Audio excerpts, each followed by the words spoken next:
quero ficar essa noite apenas com o versículo de número 3. Primeira carta escrita por Pedro, capítulo de número 1, versículo de número 3. Os que acharam, digam graças a Deus. Assim diz a Bíblia: bendito seja o Deus e Pai de nosso Senhor e Salvador Jesus Cristo.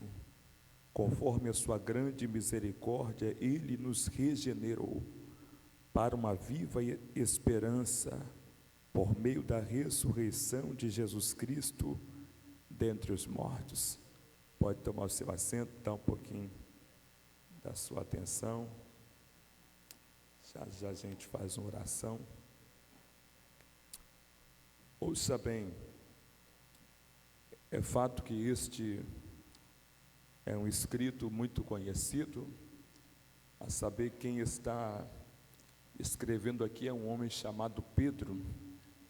Pedro esse que foi conduzido a Jesus através do seu irmão André, assim, no Evangelho escrito por João, no capítulo 1, no versículo 38 ao 42, diz que Jesus está saindo do Jordão, e vem 2 discípulos seguindo Jesus, e um deles era André, irmão de Simão, o que logo mais foi chamado de Pedro, e ele foi até Jesus dizendo: Senhor, aonde o Senhor mora?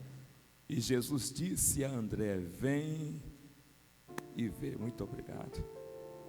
E a Bíblia diz que André vai até a casa de Jesus, passa todo aquele dia com ele, e André está voltando para casa e encontra o seu irmão Simão, e ele disse assim: eu achei o Cristo. Então André leva Simão até Jesus, e Jesus diz para Simão: tu és Simão, filho de Jonas, mas serás chamado de Cefas, que significa Pedro. Agora eu preciso observar algumas verdades com você aqui. A primeira verdade que eu observo nesse texto é que Jesus está saindo, e André vai até Jesus e pergunta: onde o Senhor mora? Eu acho linda a expressão de Jesus: vem e vê, porque quando Jesus disse para André: vem e vê, era Jesus dizendo: se você quiser ter relacionamento comigo, você tem que aprender a ser guiado por mim primeiro. Então, André, se eu entrar na direita, você entra na direita. Se eu entrar na esquerda, você entra na esquerda. Se eu continuar indo para a frente, você continua indo para a frente. E Deus já está falando ao coração de alguém que veio aqui não por uma obra do acaso. Você veio aqui porque você tem sede de relacionamento com Deus. E se você tem sede de relacionamento, a primeira palavra é: você precisa aprender a ser guiado por Jesus.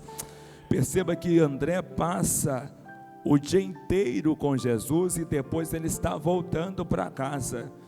A segunda verdade de André que eu percebo é que ele não é como os crentes que vêm para a casa de Deus já contando os minutos para ir embora. Não, André desfruta da presença de Jesus e dos ensinamentos, e ele está voltando para casa.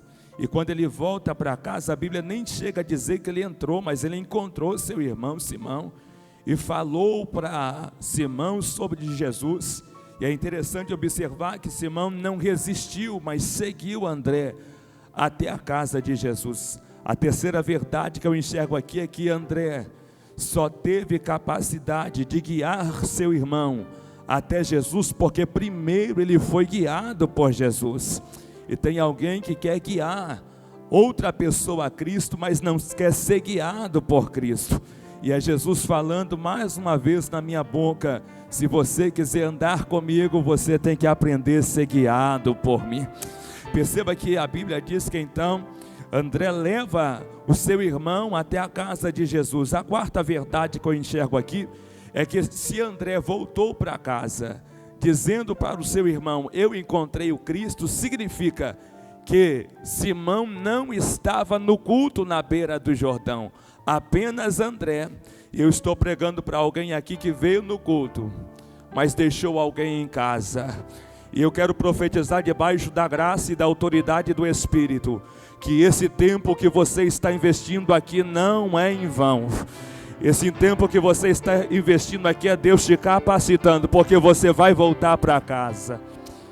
E quando você voltar para casa, você vai encontrar alguém, vai falar de Jesus para esse alguém. A quinta verdade que eu enxergo nesse texto é que quando Simão se encontra com Jesus, Jesus vai lá e toca na identidade dele. E muda o seu nome de Simão para Pedro, que significa pedra. Quando eu olho para a vida deste homem chamado Pedro, foi esse mesmo Pedro que lá em Lucas capítulo de número 5, versículo ao 10, diz que Jesus estava à beira da praia ministrando e a multidão cercava ou apertava. E Jesus vê 2 barquinhos e um deles era de Simão. E a Bíblia diz que Jesus entrou no barco de Simão e começou a pregar. E havendo ele pregado, ele olhou para Simão e disse: afasta a mar alto para lançar a rede para pescar. E Simão responde: mestre, temos pescado a noite inteira e nada apanhamos, mas sob a tua palavra eu lançarei a rede. Sabe o que Simão estava dizendo? Eu conheço o mar, mas do meu jeito não deu certo. Eu tenho boas redes, mas do meu jeito não deu certo. Eu conheço o tempo favorável, mas do meu jeito não deu certo. Mas é sobre a tua palavra que eu vou lançar. E eu preciso que você entenda o cenário aqui. Não era só lançar a rede. Se Jesus disse afasta da mar alto, significa que ele teria que remar sem ver o cardume. Ele teria que remar sem ver o peixe. Ele teria que remar sem ver a providência. Mas ele vai remar. E eu estou pregando para alguém que remou até esse lugar sem ver a bênção. Remou a esse lugar sem ver o milagre. E Deus está usando a minha boca para dizer: vai chegar o momento certo. E está chegando a hora certa de colher o milagre que você veio buscar. Tem alguém que acredita nessa palavra? Se tem alguém que acredita nessa palavra, segure a mão desse crente com muito carinho e fala assim: ele te mandou remar, não pare, porque tem um cardume te esperando. A bênção será completa. Perceba que a Bíblia diz que então, em dado momento, Jesus manda Simão lançar a rede.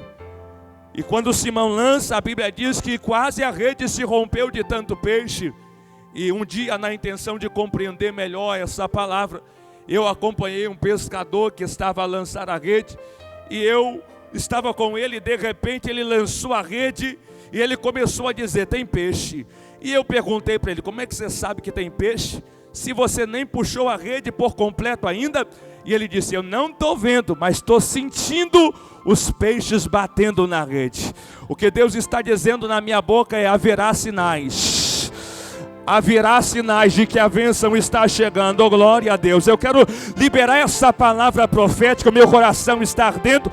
Talvez você não está vendo nada ainda, mas se prepara, porque você vai sair desse culto hoje começando a sentir e ver sinais acontecendo, como prova de que o milagre está chegando para perto, de que a bênção está chegando. Quem acredita nessa palavra, levanta as mãos o mais alto, que você pode dar glória a Jesus. Haverá sinais. E eu posso abrir um parênteses para dizer: peixes fala de vidas. E eu posso dizer que haverá sinais de que sua família se voltará para Cristo. Você vai ouvir alguém da tua casa cantando louvor, já são sinais. Você vai ouvir, vai ver alguém procurando a Bíblia para ler um versículo, já são sinais. Você vai ver alguém te perguntando qual é o dia de culto na tua igreja, já é o sinal. É o sinal de que ele já está vindo para perto, porque quem liberou a palavra não foi o homem, foi a boca de Deus que disse: eu vou trazer, eu vou fazer e o meu nome vai ser glorificado. A Bíblia diz que Simão está puxando a rede, e a rede está vindo tão cheia de peixe que a rede quase se rompe. E é interessante porque Jesus está no barco de Simão. E se os peixes que estão representando vidas estão se aproximando do barco, ou se estão se aproximando de Simão, e Simão estava com Jesus, significa que quem se aproxima de Simão, se aproxima de Jesus também. O que eu estou profetizando essa noite é que quem se aproximar de você vai ter um encontro com Jesus. Quem se aproximar de você vai ter um encontro verdadeiro com Ele. E a Bíblia diz que então Simão gritou, chamou os seus amigos, a saber, Tiago, e disse: venha, Tiago e João. E a Bíblia diz que os 2 barcos se encheram de peixe. E quando eles voltaram para a terra, a Bíblia diz que então Simão se dobrou diante de Jesus e disse: se afasta de mim, porque eu sou um homem pecador. E eu amo essa expressão aqui de Simão, porque eu vejo que ele está tão perto de Jesus, e ele não disse: se afaste de nós. Ele está tão perto de Jesus que disse: se afasta de mim.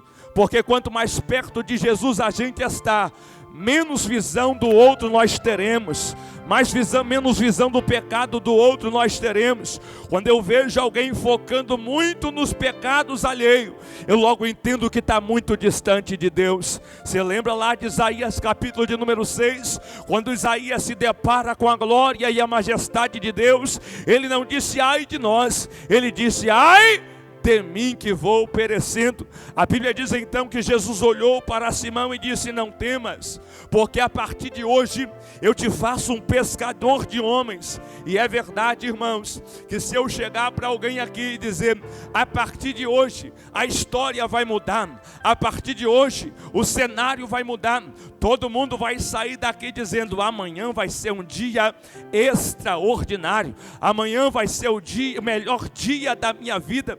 Mas perceba, Jesus liberou essa palavra: a partir de hoje eu te faço pescador de homens. E passou aproximadamente 3 anos para essa profecia se cumprir. Em Atos capítulo de número 2, quando Pedro começou a pregar, e quase 3.000 almas se converteram. Perceba que foram praticamente 3 anos de espera, porque entre a promessa e o cumprimento da promessa existe um tempo chamado tempo de preparo. E talvez entrou alguém aqui dizendo: Senhor, o Senhor já me fez a promessa há tanto tempo e até hoje nada aconteceu. Se não aconteceu, é que Deus está te preparando. Deus está te preparando. Tem alguém que acredita nessa palavra? Olha para pelo menos 2 pessoas e diga: não desista da promessa. Se não aconteceu, é que Deus ainda está te preparando. Deus está te preparando. Deus está te preparando. Deus não entrega bênçãos ou promessas, ou cumprimento de promessa a pessoas que estão despreparadas. Quando eu olho para esse Simão que caminhou com Jesus, eu lembro de perto de Lucas, o Evangelho, no capítulo de número 4, versículo 38 e o versículo 39 diz que Jesus saiu da sinagoga e foi para a casa de Simão, e a sogra dele estava enferma com muita febre, e Simão rogava para que Jesus curasse ela, e Jesus, se inclinando, a tocou, e imediatamente a febre foi embora. E a Bíblia diz: ela se levantou e passou a servir. Eu quero ressaltar pelo menos 3 verdades aqui. A primeira verdade é que quando Jesus entra na casa de Simão, ele já sabia o problema que tinha lá dentro. Jesus nunca erra o alvo, Jesus nunca erra o endereço. A segunda verdade aqui é que, perceba, embora Jesus saiba que a sogra de Simão está enferma, Jesus espera ele clamar para depois ele operar. E talvez você está vivendo um cenário que você olha e diz: quando é que Deus vai agir? E Deus pergunta para você: quando é que você vai clamar? Você olha e pergunta: quando é que Deus vai trabalhar? E Deus te pergunta: quando é que você vai clamar? Porque a oração atrai o poder, a oração atrai a glória, a oração atrai a manifestação de Deus. Deus está te convidando a orar. Perceba algo, a terceira verdade aqui é que quando Simão clama, Jesus se inclina e toca a sua sogra, e a febre vai embora. E a expressão bíblica é: ela se levantou e começou a servir. Agora eu preciso dizer, lá em João capítulo 1, Simão foi na casa de Jesus. Aqui em Lucas 4, é Jesus que está indo na casa de Simão. O que eu estou profetizando debaixo do poder da palavra é: só porque você veio, Jesus vai. Só porque você veio, Jesus vai. Só porque você veio, Jesus vai chegar lá. Se prepara, porque se você está clamando por alguém, Jesus vai tocar nesse alguém. Esse alguém que está caído vai se levantar e vai passar a servir. Vai se levantar e vai passar a servir também. Oh glória! Amacanda, eu estou sentindo Jesus aqui hoje. Oh glória a Deus. Quando eu penso nesse Pedro, é esse Pedro que em Mateus capítulo de número 16, Jesus está perguntando aos seus discípulos: quem os homens dizem ser o Filho do Homem? E os discípulos vão começar a dizer, uns dizem que é Elias, outros dizem que é Jeremias, outros dizem vocês. Quem dizes que eu sou?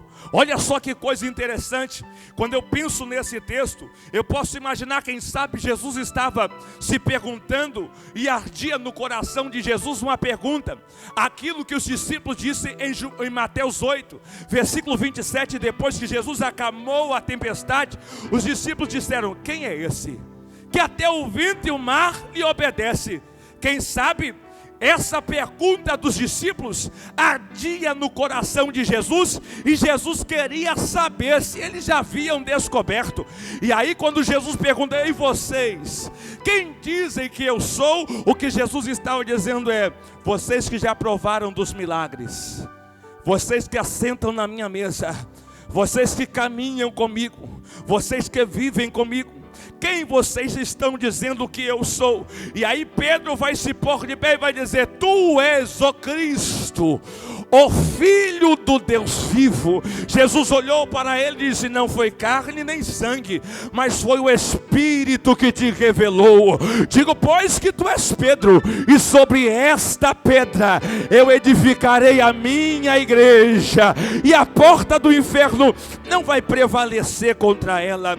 É sobre esse Pedro que nós estamos falando, e na intenção de remir o tempo. E Pedro, após a ascensão de Jesus, se tornou pastor da igreja de Cristo. É interessante porque é esse Pedro que vai escrever essa primeira e essa segunda carta, e ele está escrevendo após o incêndio que houve em Roma, e a igreja estava sendo perseguida. Então o cenário aqui é um cenário de perseguição, o cenário aqui é um cenário de seu sofrimento, o cenário aqui é um cenário de dor. E Pedro começa a escrever aos irmãos que estavam espalhados pela Bitínia, Capadócia, alguns pontos da Ásia, e ele começa, olha o versículo de número 3 que nós lemos: bendito seja o Deus e Pai. O que ele estava dizendo é: nós estamos sendo perseguidos, mas bendito seja o Deus e Pai. Nós estamos pregando vida e querem nos matar, mas bendito seja o Deus e Pai. Esse costume Paulo também tinha. Quem não lembra de Efésios 1:3, Filipenses 1:3, Paulo também disse, estando ele preso: bendito seja o Deus e Pai.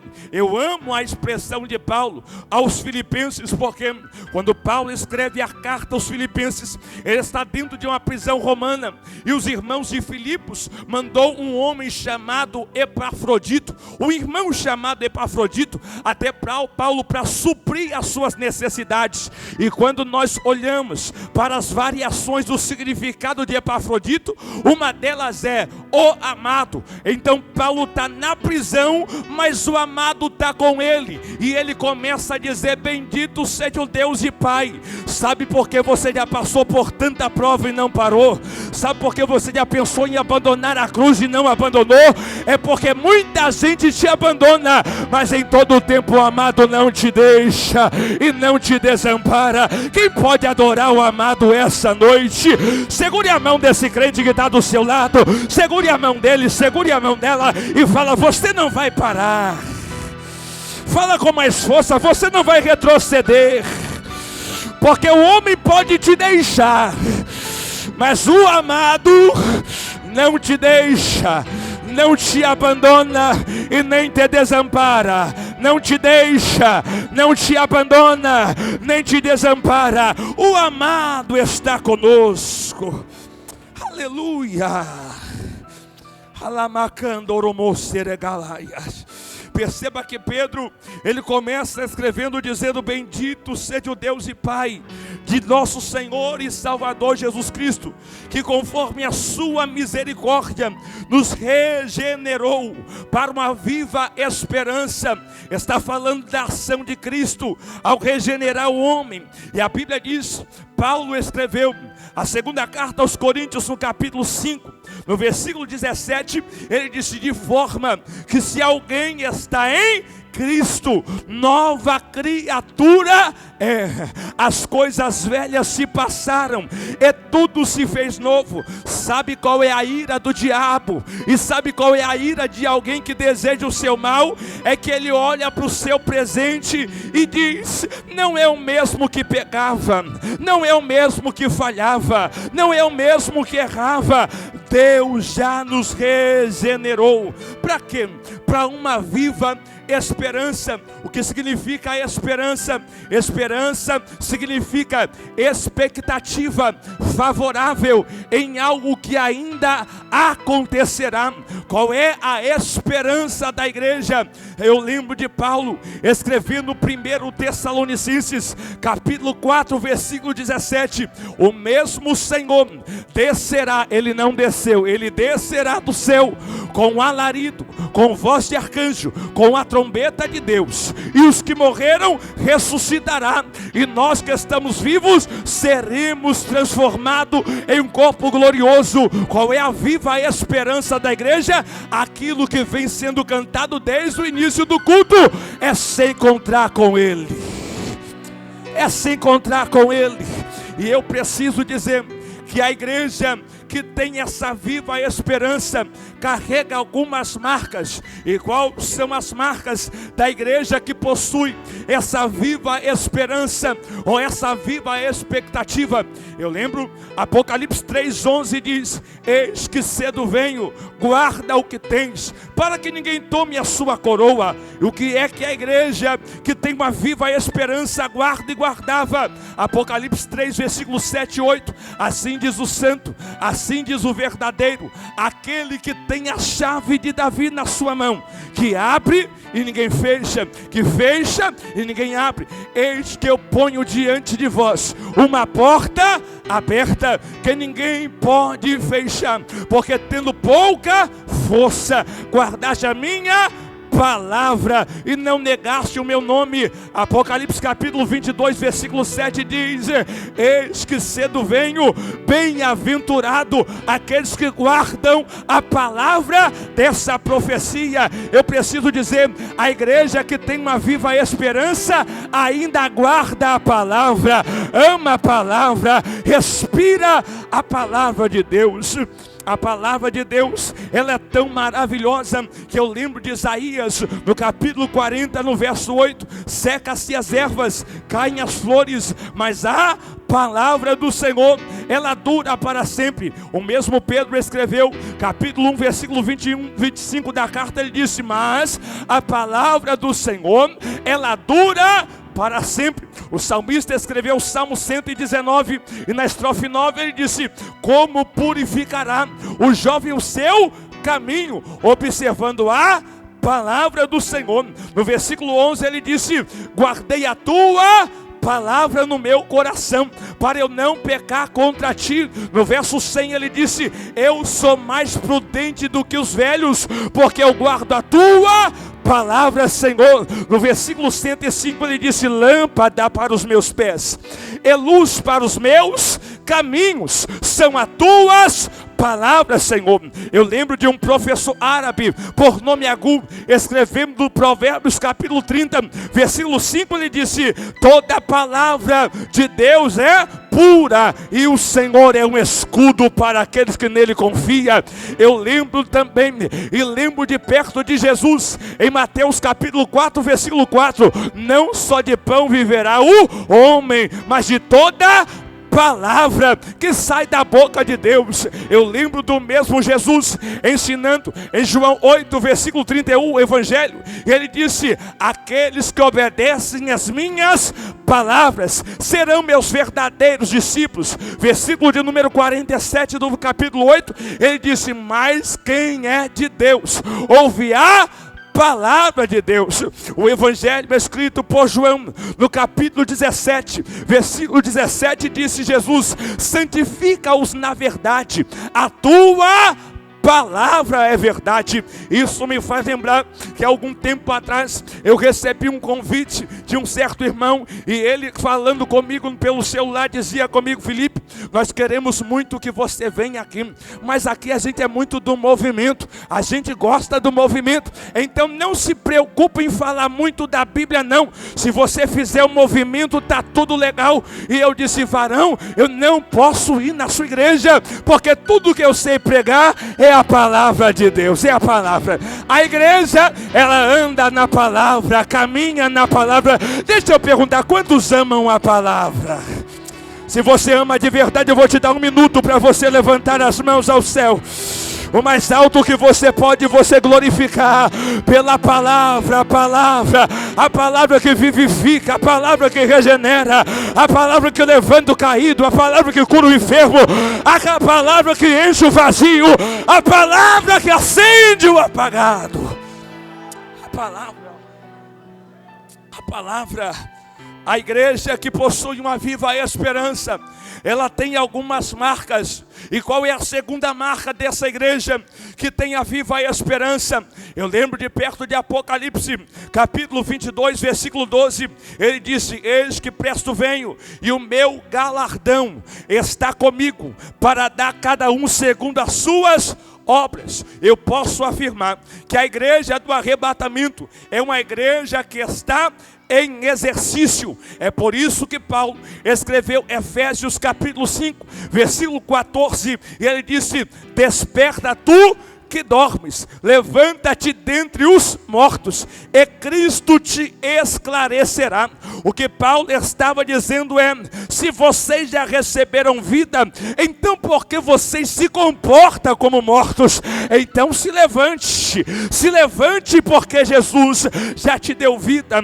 Eu olho para essa expressão, e Jesus estava dizendo: eu venho, e o meu galardão, recompensa, está para dar a cada um segundo as suas obras. A igreja que Jesus vem buscar é uma igreja que está trabalhando. E eu olho para o meio das igrejas nos dias atuais, e eu ouço alguém dizendo: eu não faço porque o pastor já faz, eu não faço porque a mocidade já faz, eu não faço porque as irmãs já faz. Isso é desculpa para quem não tem relacionamento com Deus. Essa é a verdade. Eu lembro de perto de Deus vocacionando Jeremias, no capítulo 1, versículo de número 17, Deus disse: agora, Jeremias, cinge os teus lombos. Dentro da cultura judaica, o que era cingir os lombos? Quando um trabalhador rural tinha muito trabalho para fazer, ele pegava a aba da vestimenta e prendia no cinturão,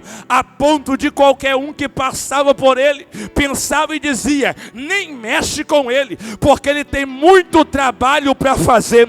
O que Deus estava dizendo para Jeremias é: se você vai andar comigo, entenda, você não vai ter tempo de ficar parado, eu tenho muito trabalho para você fazer. E Deus me trouxe aqui para dizer: eu tenho muito trabalho para você fazer. A terceira marca da igreja do arrebatamento está em Apocalipse capítulo 22, versículo 20. Duas expressões no mesmo versículo. A primeira expressão é de Cristo, e ele diz: eis que cedo venho. A segunda expressão é da igreja que tem a viva esperança, dizendo: Maranata, ora vem Senhor Jesus.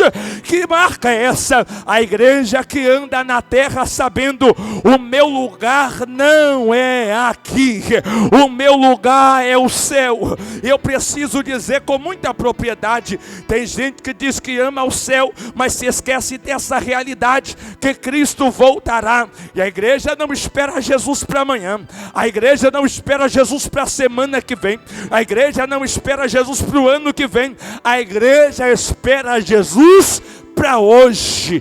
A igreja espera Jesus para agora. Quando eu olho e falo das marcas dessa igreja que possui uma viva esperança, uma expectativa gloriosa, eu lembro de Jesus contando a parábola de Mateus capítulo 25, versículo 1 ao 13, ele disse: o reino do céu será comparado a 10 virgens, 5 loucas e 5 prudentes. A primeira verdade aqui é que eu amo essa expressão de Jesus. Tem gente que esquenta demais a cabeça dizendo: será que o pastor não está vendo? Será que o pastor não está enxergando? Será que o líder não está enxergando? E o que eu estou dizendo é: basta Jesus conhecer quem é quem, isso nos basta. Jesus sabe separar quem é louco, Jesus sabe separar quem é prudente. E olha só o que Jesus disse: e as virgens loucas não guardavam azeite de reservas, mas a prudente assim guardava. E tardando o noivo, as 10 adormeceram, e perto da meia-noite ouviu-se um clamor dizendo: aí vem o noivo, sai-lhes ao encontro. A voz do despertamento.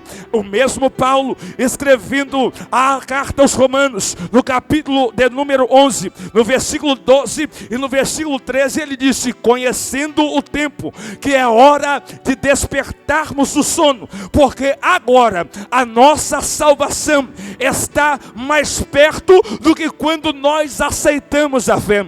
Olha só o que a voz dizia: sai-lhes ao encontro. As 10 se levantaram, as loucas olharam para as prudentes e disseram: dai-nos um pouco do vosso azeite, porque a nossa lâmpada se apaga. A resposta que a prudente deu foi muito boa, porque elas disseram: não seja caso que falte a nós e a vós. Ide a quem vende, comprai para vós o azeite. Eu amo essa expressão no ensinamento de Jesus, porque eu sou pentecostal, nascido e criado no fogo, e nós gostamos demais, não é verdade, daqueles movimentos espirituais. Quando a gente chega na igreja e alguém diz assim: segura a mão do irmão que está do seu lado e transmite a unção que você tem para ele, transmite o azeite que você tem para ele. Mas olha só o que Jesus ensinou: quando alguém pediu, não seja caso que falte a nós e a vós. Ide a quem vende e comprai para vós o azeite. Sabe o que Jesus estava dizendo? A resposta não deve ser: vou te dar. A resposta tem que ser: se você quiser, vai até quem vende e comprai. E o que é comprar? Pagar um preço. O que Jesus estava ensinando é: se alguém quiser, então vai e paga preço para ter. Vamos fazer um negócio diferente hoje. Segura a mão desse crente que está do seu lado com um sorriso no rosto. Com um sorriso no rosto e fala: o meu azeite é meu. Se você quiser, vai comprar. Vai comprar. Vai pagar preço. Vai orar.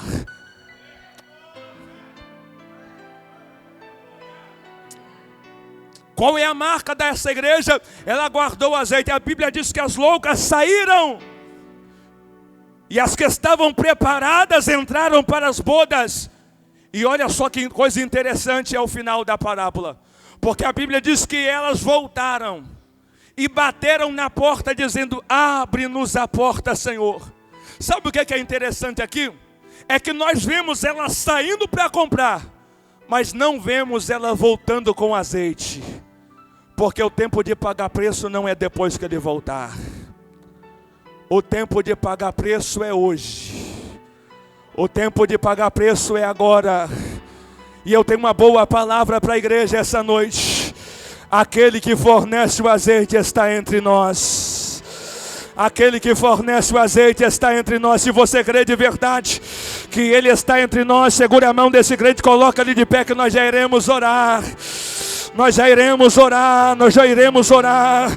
Não solte a mão desse irmão, não solte a mão dessa irmã, mas pergunta para ele: como está a sua lamparina? Pergunta para ele como está as suas vasilhas. Tem azeite ou está vazio? Tem azeite ou está vazio? Tem azeite ou está vazio? A boa palavra é: se está vazio, quem fornece o azeite está entre nós essa noite para encher você também. Oh, glória a Deus.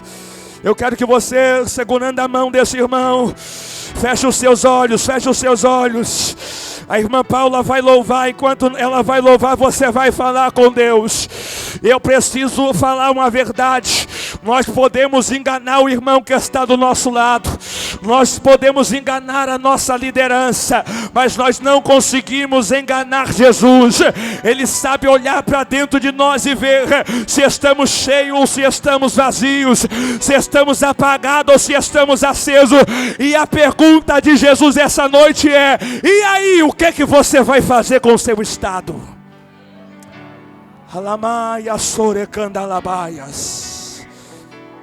Eu quero que você feche os seus olhos agora. A igreja que possui a viva esperança é uma igreja que está na terra dizendo: meu lugar não é aqui. É uma igreja que caminha na terra e alguém diz assim: para que cultuar tanto? Para que orar tanto? Para que adorar tanto? E você diz: é que eu não posso deixar o azeite acabar. Oh, para quem crê que aquele que fornece o azeite está entre nós, eu vou liberar uma profecia bíblica. E como eu só sei profetizar o que está na Bíblia, lá vai Salmo 81, estrofe 10. Abre bem a sua boca e eu te encherei. Abre bem a sua boca e eu te encherei. Abre bem a sua boca e eu te encherei. Quem pode abrir a boca para adorar a Jesus? A Paula pode louvar a Deus. E você pode abrir a boca aí para adorar a Jesus. Isso. Eu já ouço alguém orando.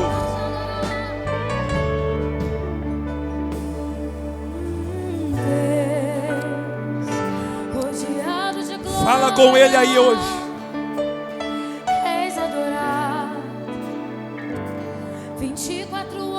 Ele vai renovar essa viva esperança.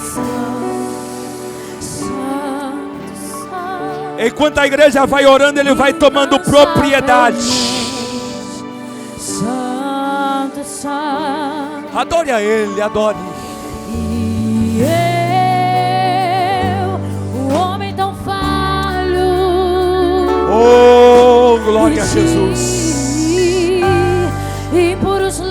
Fala que ele tem liberdade para te tocar.